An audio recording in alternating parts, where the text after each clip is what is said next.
माता की, भारत माता की, भारत माता की। आज उत्साह का दिन है, उत्सव का दिन है। ये उत्सव भारत के लोकतंत्र के लिए है। मैं इन चुनावों में हिस्सा लेने वाले सभी मतदाताओं को बहुत बहुत बधाई देता हूं। उनके निर्णय के लिए मतदाताओं का आभार व्यक्त करता हूं। विशेष रूप से हमारी माताओं बहनों ने, हमारे युवाओं ने जिस प्रकार भारतीय जनता पार्टी को भरपूर समर्थन दिया है, वो अपने आप में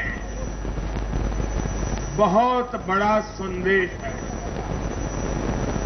मुझे इस बात का भी संतोष है कि फर्स्ट टाइम वोटर्स ने बढ़ चढ़कर मतदान में हिस्सा लिया और भाजपा की जीत पक्की की।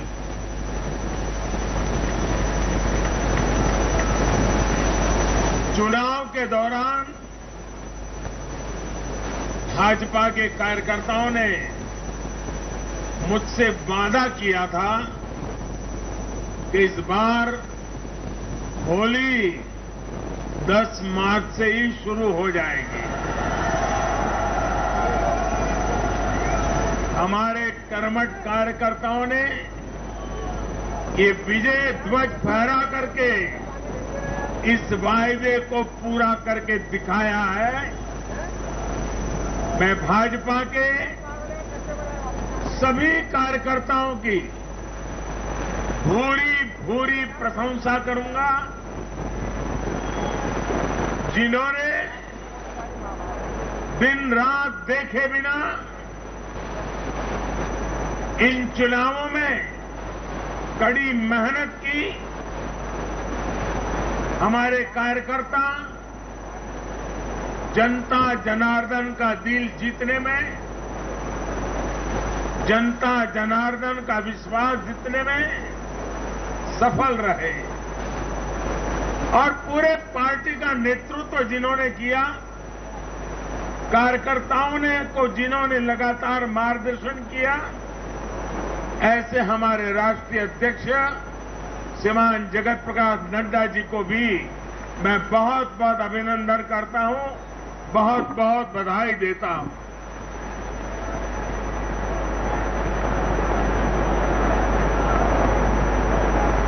पार्टी के हर छोटे मोटे सभी कार्यकर्ताओं ने उनके अथक परिश्रम से आज एनडीए के लिए जीत का चौका लगाया है।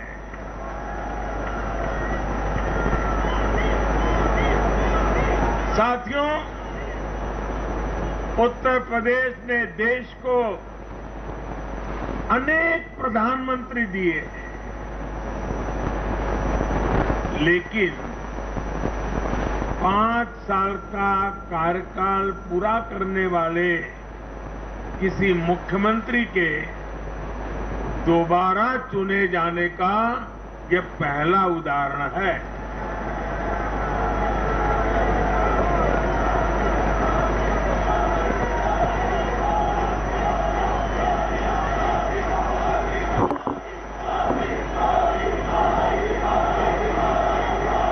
अभी नड्डा जी ने विस्तार से बताया, उत्तर प्रदेश में 37 साल बाद कोई सरकार लगातार दूसरी बार सत्ता में आई है।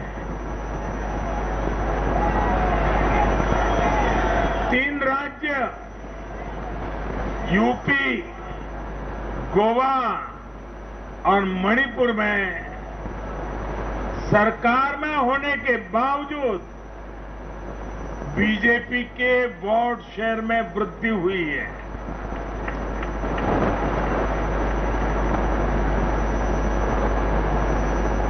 गोवा में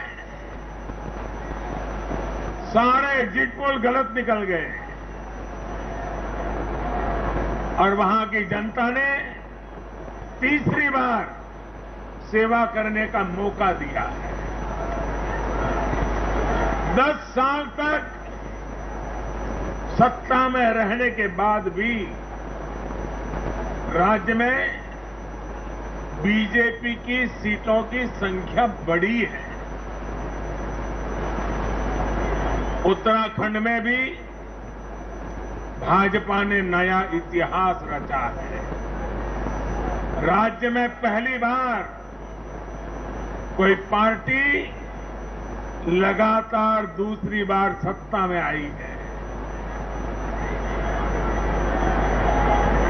यानी सीमा से सटा एक पहाड़ी राज्य, एक समुद्र तटीय राज्य और एक मां गंगा का विशेष आशीर्वाद प्राप्त एक राज्य और पूर्वोत्तर सीमा पर एक राज्य, भाजपा को चारों दिशाओं से आशीर्वाद मिला है।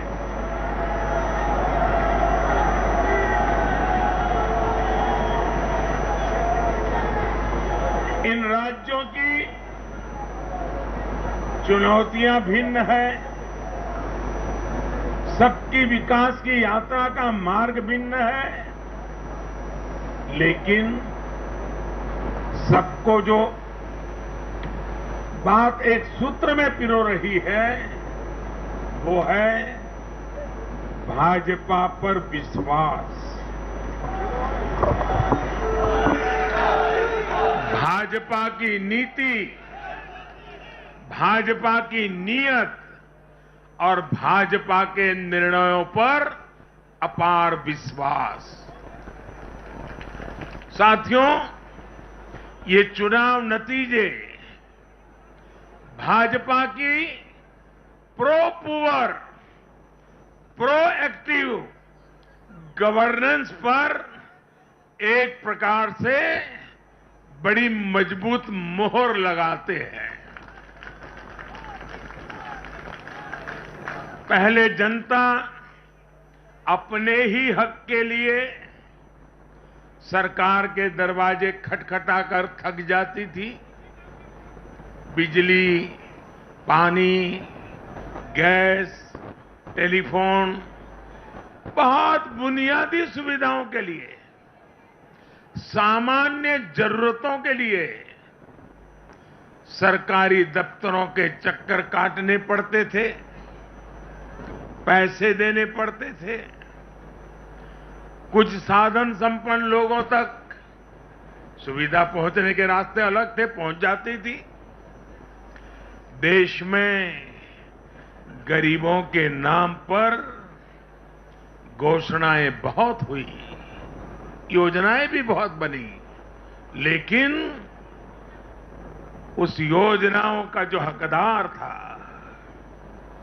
जिस गरीब का उस पर हक था, उसके लिए ये हक उसको मिले बिना परेशानी को मिले, उसके लिए गुड गवर्नेंस, डिलीवरी, इसका बड़ा महत्व होता है। लेकिन भाजपा इस बात को समझती है और मैं लंबे अरसे तक मुख्यमंत्री के नाते काम करके आया हूं, इसलिए मुझे पता है कि आखिरी इंसान की सुविधा के लिए कितनी मेहनत करनी चाहिए। बीते वर्षों में हमने गवर्नेंस डिलीवरी सिस्टम तो बेहतर किया ही, साथ साथ पूरी प्रक्रिया में पारदर्शिता भी लाए हैं। भाजपा गरीब को भरोसा देती है कि प्रत्येक गरीब तक सरकार ने निर्णय किए हुई सुविधाएं जरूर पहुंचेगी। और मैं गरीब के घर तक उसका हक पहुंचाए बिना चैन से बैठने वाला इंसान नहीं।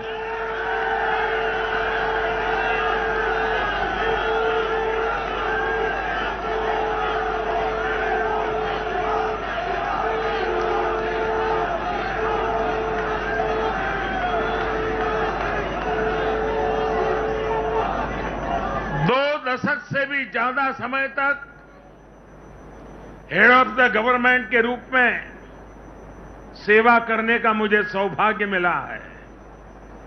सरकार में कितनी दिक्कतें होती हैं, गवर्नेंस में कितनी दिक्कतें होती हैं, इसको भली भांति जानता हूं। उसके बावजूद भी मैंने एक ऐसी हिम्मत की है, शायद कोई न कर पाए। और वो हिम्मत मैंने लाल किले से 15 अगस्त को मेरे भाषण में उसको व्यक्त किया था। मैंने कहा था कि अब भाजपा को जहां जहां सेवा करने का मौका मिलेगा, हम हर योजना के जो हकदार हैं उनके लिए 100% सैचुरेशन, यानी काम को 100% पूरा करना, हर गरीब तक हर सरकारी योजना का लाभ पहुंचाना, ये 100% की कल्पना करना 2 दशक से ज्यादा समय सरकार का काम करने के बाद मैं कहता हूं, ये बहुत बड़ी हिम्मत की है मैंने। और ये हिम्मत मैंने इसलिए की है कि जब ईमानदारी होती है, नीयत साफ होती है, गरीबों के प्रति करुणा होती है, देश का कल्याण यही जीवन का मंत्र होता है, तो फिर ऐसे निर्णय करने की ताकत पैदा होती है। हम हर गरीब तक पहुंचेंगे, हम हर गरीब तक पहुंचेंगे, 100% लाभार्थियों तक पहुंचेंगे। भाई और बहनों, आज मैं देश की महिलाओं, हमारी बहन बेटियों को विशेष रूप से नमन करता हूं।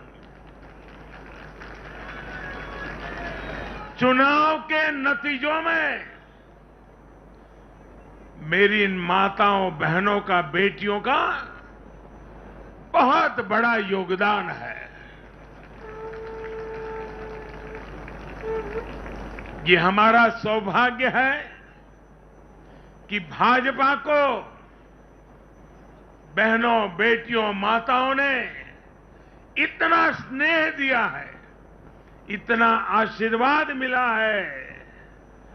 जहां जहां महिला मतदाताओं ने पुरुषों के मुकाबले ज्यादा वोट किया है, वहां बीजेपी को बम्पर जीत मिली है।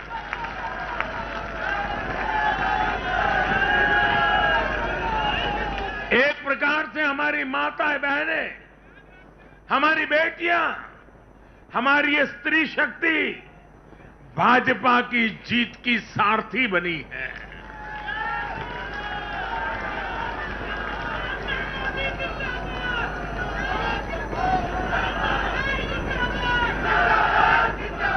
मैं जब गुजरात में था तो कभी कभी कुछ ऐसी घटनाएं हो जाती थी कि लोग चिंता करते थे, मोदी जी आपकी सुरक्षा का क्या, आप चिंता क्यों नहीं करते, अपने आप को क्यों संभालते नहीं हैं। तो मैं एक ही जवाब देता था कि कोटि कोटि माताओं का, स्त्री शक्ति का मुझे सुरक्षा कवच मिला हुआ है।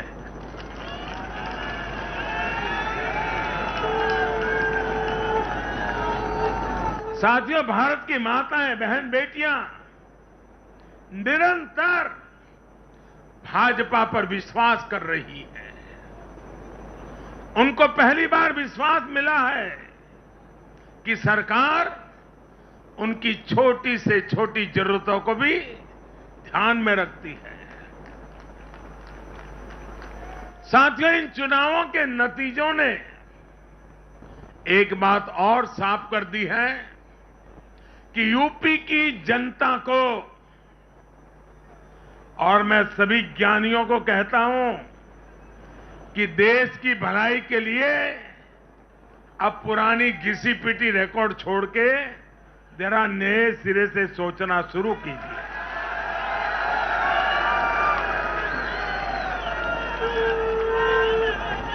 इस देश के लिए बड़ी दुख की बात है।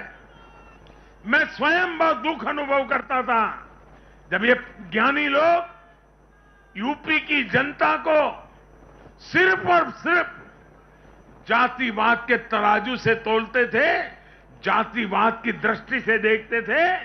मैं समझता हूं कि उत्तर प्रदेश के नागरिकों को जातिवाद की बाड़ाबंदी में बांध करके वे उन जातियों का अपमान करते थे, उन नागरिकों का अपमान करते थे, पूरे उत्तर प्रदेश का अपमान करते थे। कुछ लोग ये कहकर यूपी को बदनाम करते हैं कि यहां के चुनाव में तो जाति ही चलती है। लेकिन भाइयों बहनों, उत्तर प्रदेश के लोगों ने दिखा दिया है। 2014 के चुनाव नतीजे देखें, 2017, 2019 के नतीजे देखें और अब फिर 22 में भी देख रहे हैं। हर बार यूपी के लोगों ने सिर्फ और सिर्फ विकासवाद की राजनीति को ही चुना है। यूपी के लोगों ने इन लोगों को यह सबक दिया है और यह सबक उनको सीखना होगा।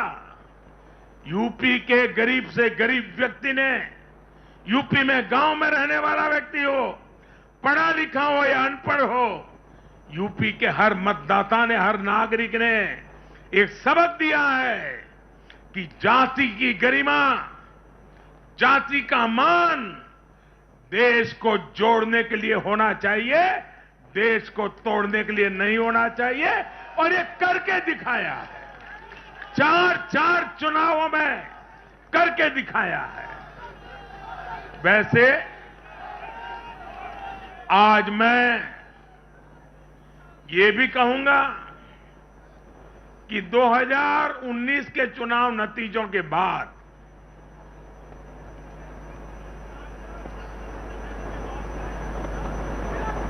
कुछ पॉलिटिकल ज्ञानियों ने कहा था 2019 में जब लोकसभा में हम दोबारा जीत करके आए तो उस ज्ञानियों ने कहा था कि भाई 2019 के जीत में क्या है, ये तो 2017 में ही तय हो गई थी, क्योंकि 2017 में यूपी का रिजल्ट आया था। मैं मानता हूं इस बार भी ये ज्ञानी जरूर कहने की हिम्मत करेंगे कि 2022 के नतीजों ने 2024 के नतीजे तय कर दिए हैं।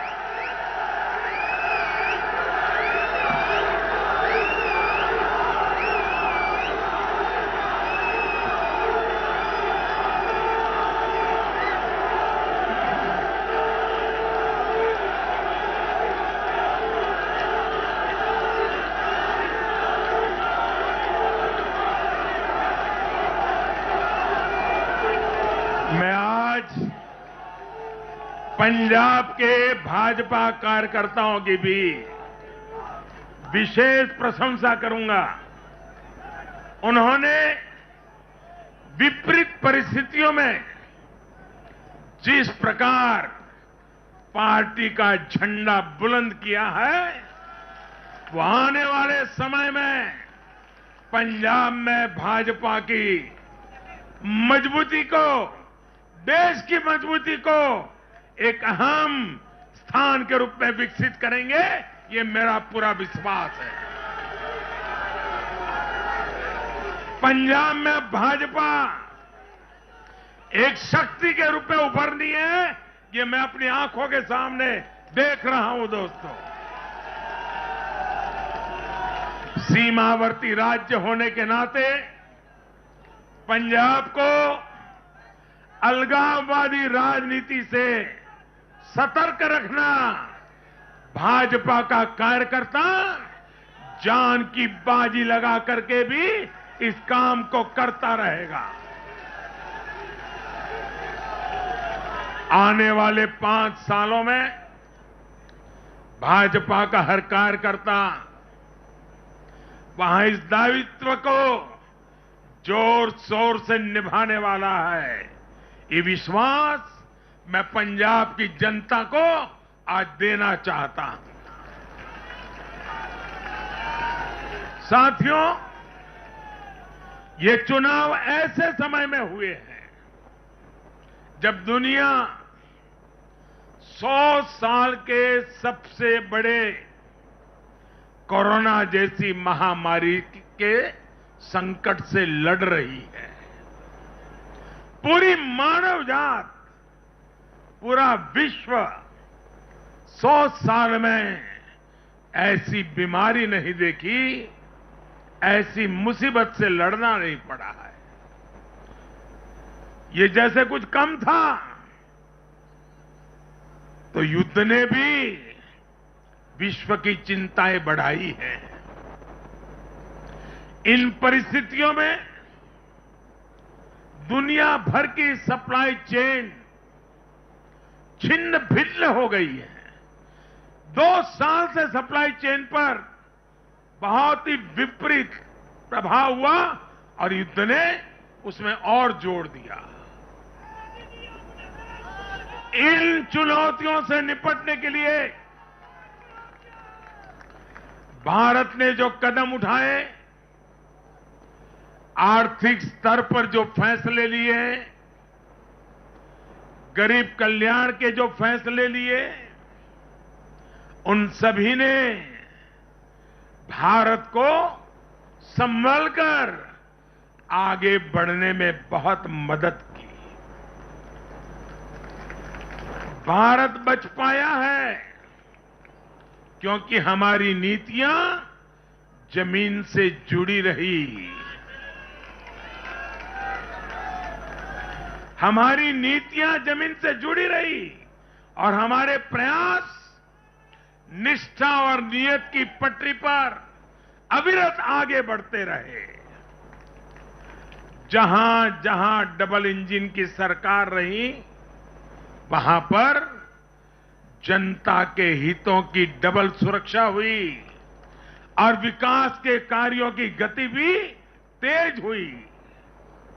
इस समय जो युद्ध चल रहा है, उसका प्रभाव प्रत्यक्ष और परोक्ष रूप से दुनिया के हर देश पर पड़ रहा है। भारत शांति के पक्ष में है, बातचीत से हर समस्या को सुलझाने के पक्ष में है।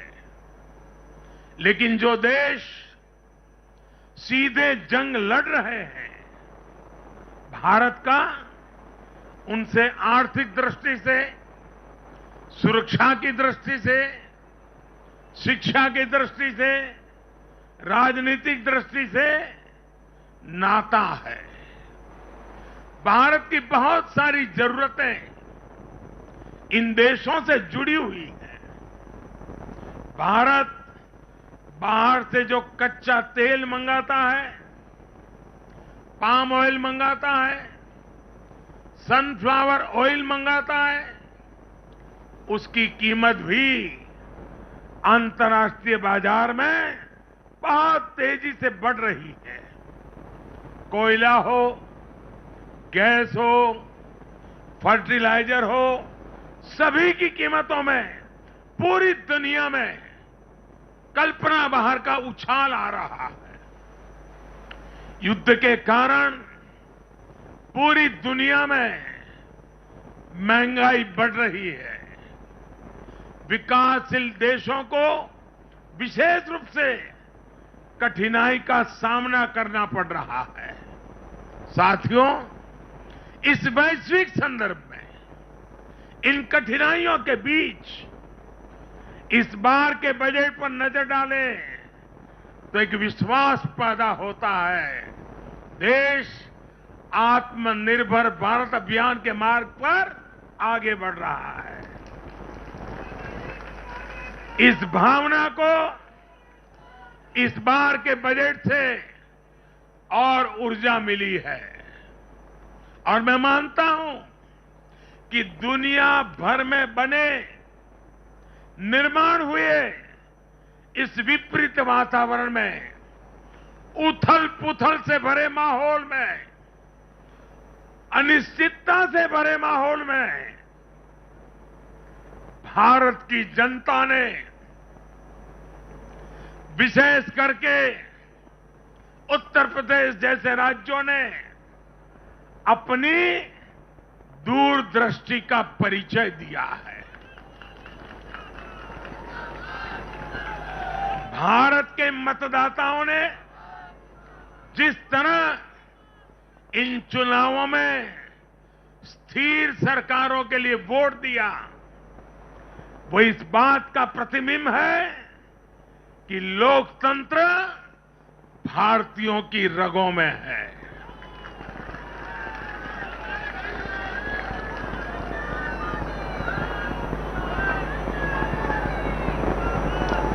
लेकिन भाई और बहनों, आज इस अवसर पर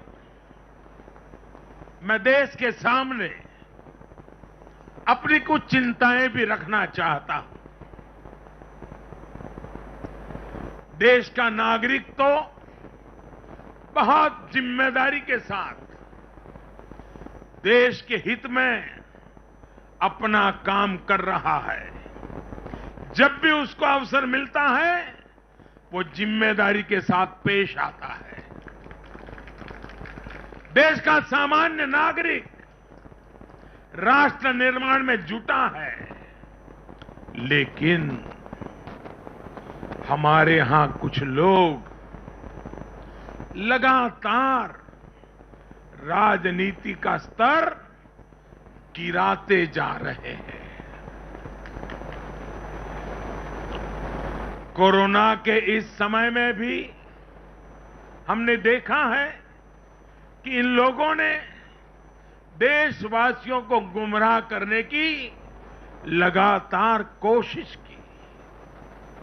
वैक्सीनेशन के हमारे प्रयासों की दुनिया प्रशंसा कर रही है, लेकिन इस पवित्र कार्य पर, मानवता के कार्य पर, सेवा के कार्य पर भारत की वैक्सीन पर भी सवाल उठाए गए।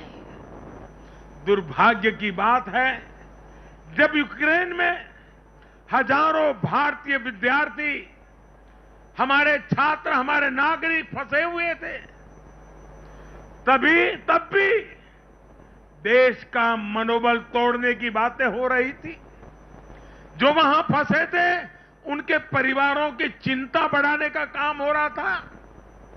ये लोग उन बच्चों में असुरक्षा की भावना बढ़ा रहे थे, यहां उनके परिवार वालों की चिंता बढ़ा रहे थे।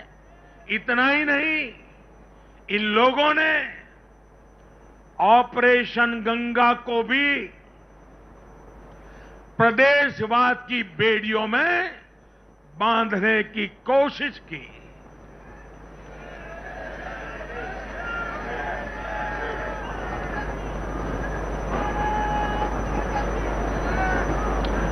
हर योजना को, हर कार्य को क्षेत्रवाद, प्रदेशवाद, जातिवाद, संप्रदायवाद का रंग देने का प्रयास भारत के उज्जवल भविष्य के लिए बहुत बड़ी चिंता का विषय है। साथियों, इन चुनावों में मैंने लगातार विकास की बात की। गरीबों को घर, गरीबों को राशन, वैक्सीन, आधुनिक इंफ्रास्ट्रक्चर, हर विषय पर भाजपा का विजन लोगों के सामने रखा। इसके साथ ही जिस एक बात पर मैंने सबसे ज्यादा चिंता जताई थी वो थी गौर परिवारवाद।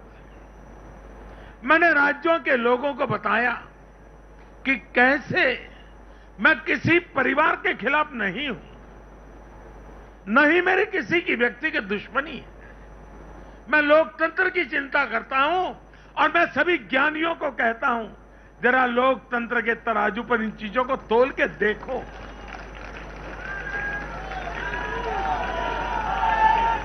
और मैंने लोगों को बताया कैसे परिवारवादी राजनीति ने उनके राज्य का कितना नुकसान किया है, राज्य को पीछे ले जा रहा है। और मुझे खुशी है कि मतदाताओं ने इस बात को समझते हुए भी इस चुनाव में अपना वोट दिया है, लोकतंत्र की ताकत को मजबूत किया है। साथियों, ये लगातार बहस बहुत जरूरी है।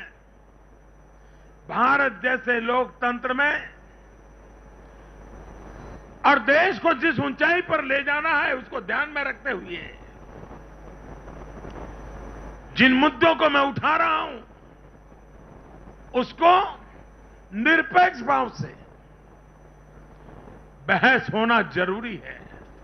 भारत में परिवारवादी राजनीति का, ये मेरे शब्द लिख करके रखिए दोस्तों, एक न एक दिन ऐसा आएगा जब भारत में परिवारवादी राजनीति का सूर्यास्त ये देश के नागरिक करके रहेंगे।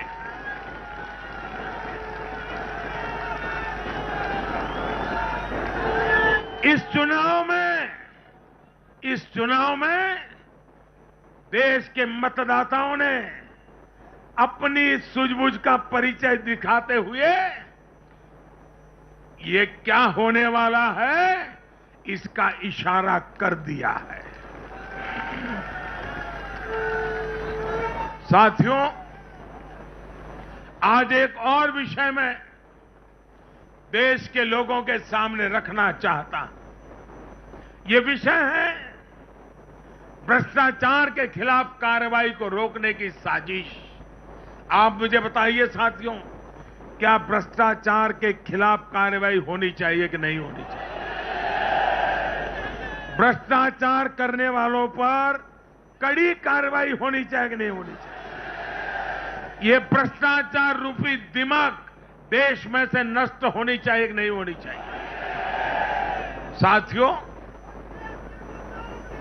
हमारे देश में भ्रष्टाचार के खिलाफ लोगों में, भ्रष्टाचारियों के खिलाफ, ऐसे लोगों के प्रति एक भयंकर नफरत का भाव रहता है।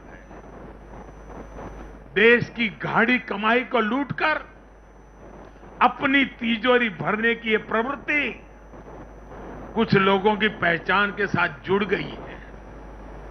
भारतीय जनता पार्टी 2014 में एक ईमानदार सरकार का वायदा करके चुनाव जीती थी और हमारी ईमानदारी को देखकर 2019 में जनता ने हमें और ज्यादा आशीर्वाद दिया।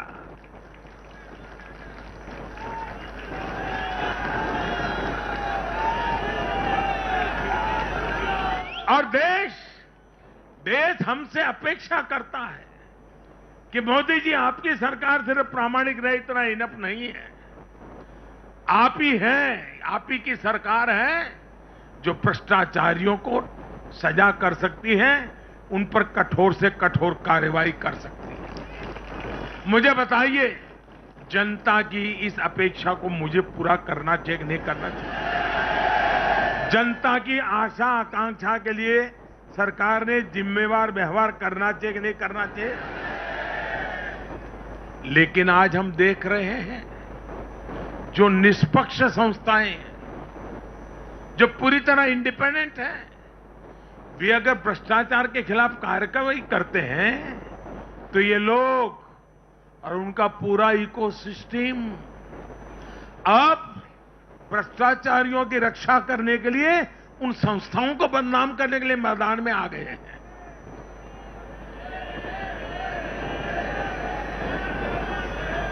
ये देश का कितना बड़ा दुर्भाग्य है कि घोटालों से घिरे लोग एकजुट होकर अब अपनी इकोसिस्टम की मदद से इन संस्थाओं पर ही दबाव बनाने लगे हैं।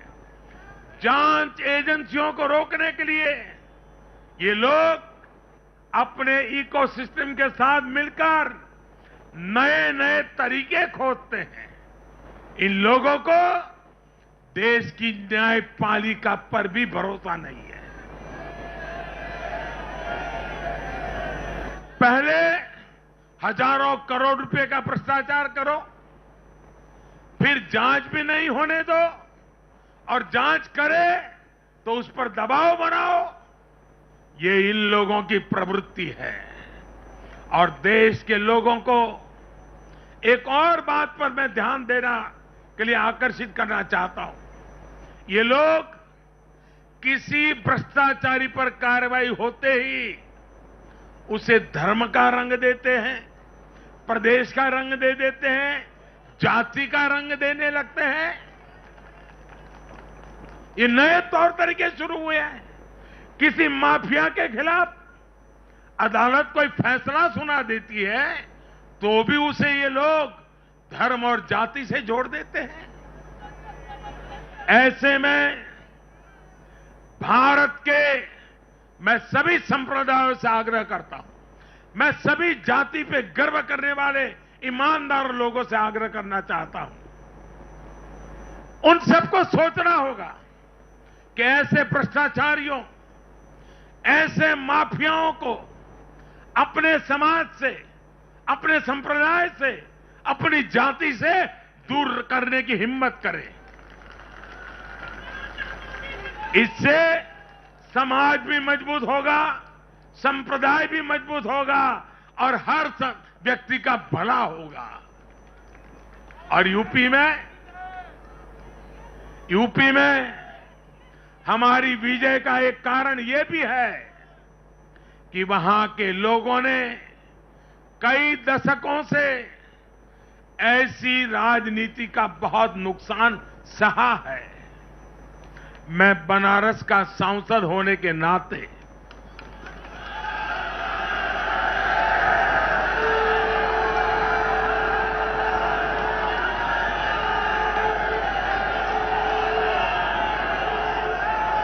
यूपी के लोगों के प्यार और आशीर्वाद ने मुझे भी यूपी वाला बना दिया है।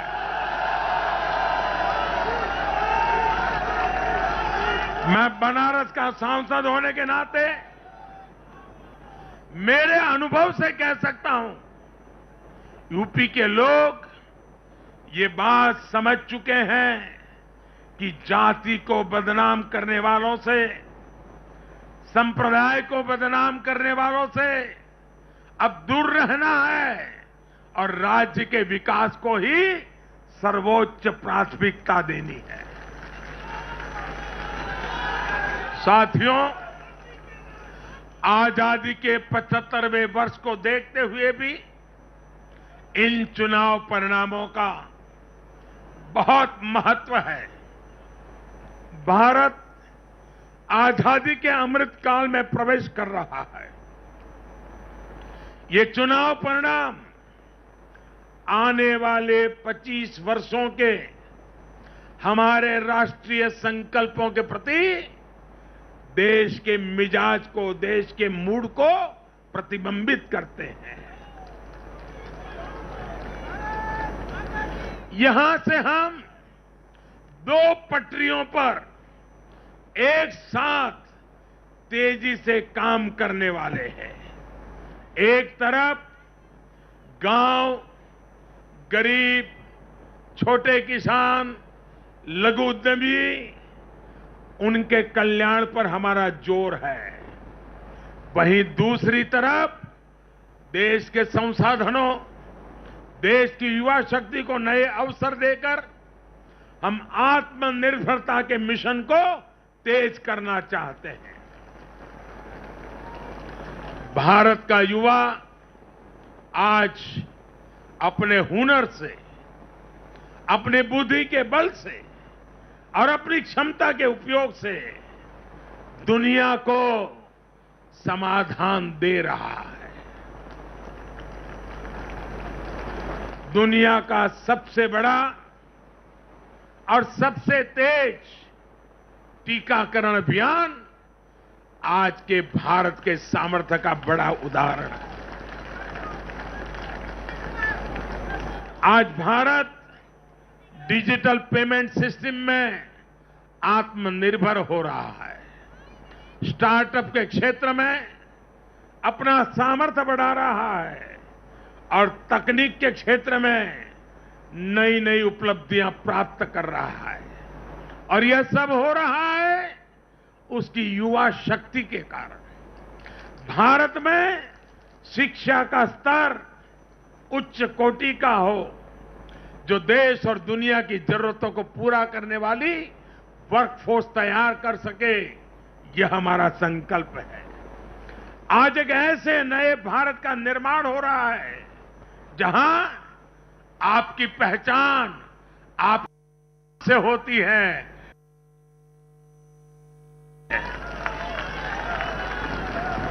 मुझे विश्वास है सबका साथ, सबका विकास, सबका विश्वास और सबका प्रयास के मंत्र पर चलते हुए हम अपने अपने राज्यों को नई ऊंचाई पर लेके जाएंगे। जब देश के हर राज्य का विकास होगा तो देश का भी विकास होगा। और मुझे तो मैं गुजरात में इतने साल काम किया, दिल्ली में सरकार भारतीय जनता पार्टी को अच्छा मानने वाली सरकार नहीं थी। हमारी सरकार में रोड़े अटकाने के सोच वाली सरकार थी। फिर भी गुजरात में हमारा मंत्र यही था, भारत के विकास के लिए गुजरात का विकास।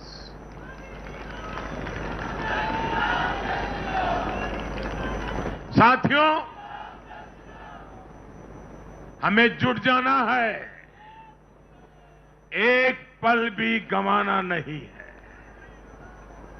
चुनौतियां कितनी ही कठिन क्यों न हो, लेकिन जीतने का संकल्प उससे भी बड़ा होता है।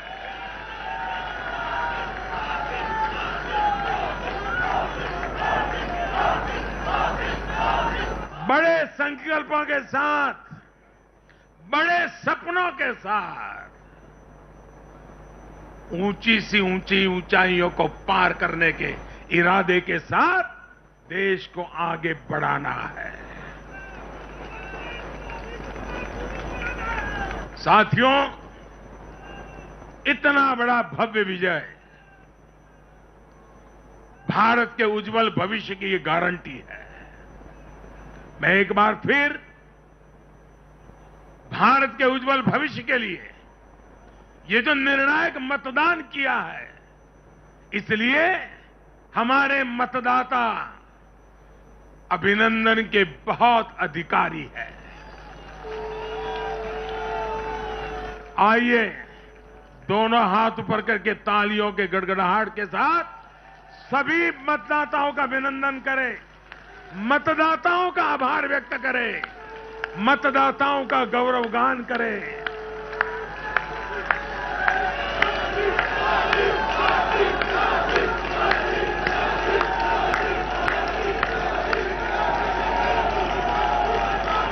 भारत माता की, भारत माता की, भारत माता की। बहुत बहुत धन्यवाद।